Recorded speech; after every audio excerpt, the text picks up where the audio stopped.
안녕하세요. 박민영입니다. 오늘 종가상으로 코스피 3,200, 코스닥 1,000 돌파가 가능할까요?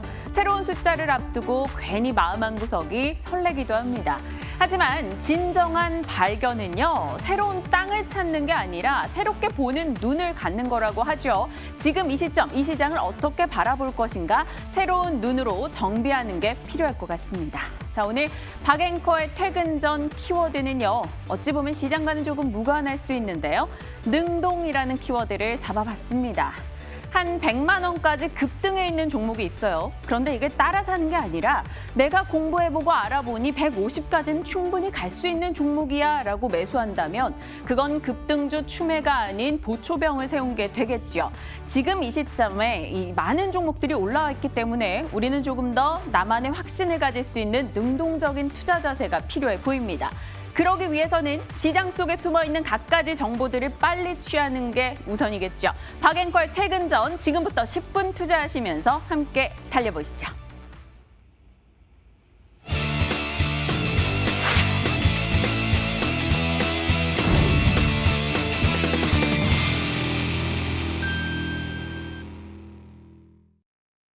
시장 분위기부터 보겠습니다. 코스피 코스닥 오늘 분위기 오후장 들어올수록 좋아지는 흐름이네요. 금융위기 때요. 급등 후에 숨고르기 그리고 다시 2차 랠리가 있었는데 괜히 오늘 2차 랠리인가라는 기대까지 안게 됩니다. 현재 코스피는 2% 이상 상승으로 3,207포인트. 지난 1월 11일에 기록했던 장중 고점 3,266포인트 이후 오늘 종가상 돌파 가능할 것인지 관전 포인트 될 것 같고요. 코스닥도 오늘 만만치 않아요. 1.8% 상승입니다. 12월 초, 12월 3일경이었죠. 900선 돌파했는데 오늘 1000포인트 넘어설 수 있을까요? 지금 딱 2포인트 남겨뒀습니다. 998포인트 지나가고 있네요.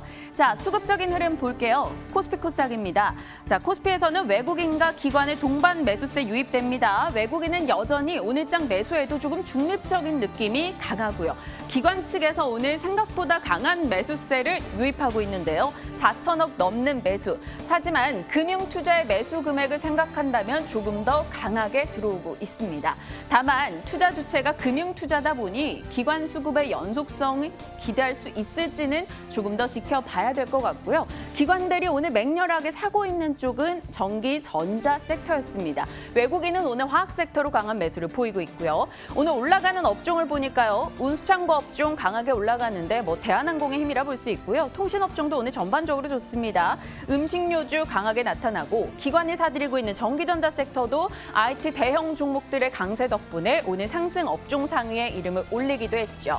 그리고 화학 섹터 역시나 화장품주 강세 속에 또다시 올라가는 모습입니다. 시총 상위 흐름 열어볼까요? 삼성전자, SK하이닉스가 오늘 강합니다. 삼성전자 3% 이상 뛰면서 지수 견인하고 있죠. SK하이닉스 마찬가지 4.6% 강한 탄력입니다. 오늘 외국인 측에서 삼성전자는 팔고 있는데 SK하이닉스는 강하게 매수하면서 조금 더 좋은 탄력 나타나고 있고요. LG화학도 1.4% 상승. 어느덧 네이버가 이 첫 번째 판에 고정을 해나가는 모습입니다. 오늘도 1.7% 올라가는 모습이고요. 현대차, 기아차 역시 강합니다. 하지만 내일 또 자동차 주들 실적 나오니까요. 미리미리 조금 예상을 점검해보는 것도 필요한 과정이 되겠네요. 자, 시장의 특징주들도 열어볼게요. 화장품주가 분위기 상당히 좋게 나타나고 있죠. 지난주 내내 올라온 게 아모레퍼시픽인데 오늘의 출발도 좋습니다. 2.5%, 24만 4천 원, LG생활건강도 7% 이상의 급등. 오늘 외국인이 실시간으로 금액 기준 가장 많이 사는 종목이 바로 LG생활건강이라는 점 눈에 띄죠. 중국의 춘절 소비 효과 기대된다. 또 지난해 워낙 좋지 않았기 때문에 기저 효과가 있을 것이다라는 기대. 백신 보급 이후에 많이들 외출을 하게 된다면 결국 화장품 수혜보지 않겠느냐라는 기대 등이 맞물려 있습니다. 오늘장 아주 강하게 올라가는 화장품 대형 두 종목이 되겠네요. 자, 이어지는 특징주 볼까요? 효성그룹의 종목들이요. 사실 환율이 하락하고 원자재가가 올라가고 할 때는 영업 환경이 그렇게 좋지 않거든요. 그런데 효성그룹 내 종목들 요즘 너무나 분위기가 좋죠. 효성 첨단 소재도 오늘도 마찬가지입니다. 슈퍼섬유라고 여겨지는 탄소섬유에 대한 기대감 속에 52주 신고가를 기록하고 있는 오늘입니다. 탄소섬유가 현대차 넥소의 하반기부터 장착될 수 있다. 이런 기대감이 등장을 하고 있는데요. 지금 현재 상승폭을 많이 줄였습니다. 17% 정도 급등으로 진행이 되면서 21만 9천 원의 현재가를 기록하고 있네요. 오늘 시장 특징주로 살펴봤습니다. 자, 시장의 흐름들을 들여다봤고요. 오늘은 또 투자 아이디어에 대해서 하나 이야기를 나누고자 합니다. 주말 동안 열심히 아이디어를 모아봤는데요. 플라스틱에 대한 이야기예요. 사실 플라스틱은 계속해서 환경 문제 주범으로 거론이 되고 있죠. 그리고 해양 플라스틱, 정말 바닷가에 떠 있는 해양 플라스틱 쓰레기들만 모아놔도 그 면적이 남한의 무려 14배라고 합니다. 그러다 보니까 당연히 이 탈플라스틱 움직임이 나오기 시작하겠죠. 그에 대한 이야기 오늘 해보고자 합니다. 넘겨보시죠. 글로벌 탈플라스틱 움직임이 빨라지고 있습니다. 중국에서도 올해 바로 1월부터 이 주요 도시 일회용 플라스틱 사용을 금지하겠다, 벌금 1,700만 원을 매기겠다 이렇게까지 강경한 대책을 내놨고요. EU에서도 플라스틱세를 전격적으로 도입한다라는 소식이 연초부터 들려왔죠. 한국도 마찬가지입니다. 지난해부터 거론됐던 그린 뉴딜, 그린 뉴딜의 일환으로 바이오 플라스틱 산업을 육성하겠다라는 소식이 들렸던 바 있는데요. 그 밖에 영국, 캐나다, 스페인, 프랑스 내에서는 플라스틱 사용을 규제하는 대책들이 계속 나오고 있습니다. 그래서 탈플라스틱 움직임 속에 이 바이오 플라스틱이 대체제로 부상을 한다면 관련해서 어떤 것들을 봐야 되느냐, 오늘 그런 아이디어입니다. 넘겨보시죠. 자, 바이오 플라스틱. 과연 바이오 플라스틱이 뭘까를 먼저도 고민하실 것 같아요. 쉽게 말해서요.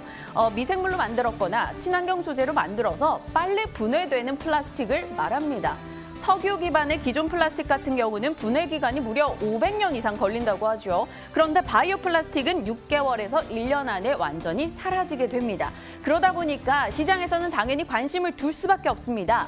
그런데 정말 미미한 비중이라는 게 지금의 문제라면 문제, 기대라면 기대가 될 수 있을 것 같은데요. 열어보시죠.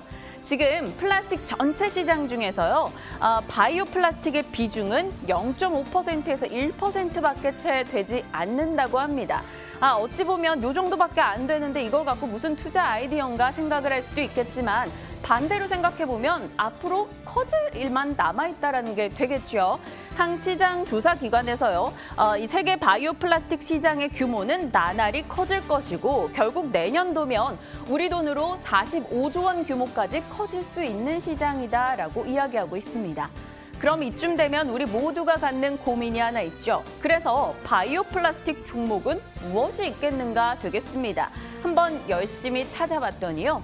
바이오 플라스틱, 일단 대장주는 바로 미국에 있었어요. DNMR, 데니머 사이언티픽이라는 종목인데요. 생분해성 플라스틱을 만듭니다. 자연 분해되는 플라스틱이라는 거죠.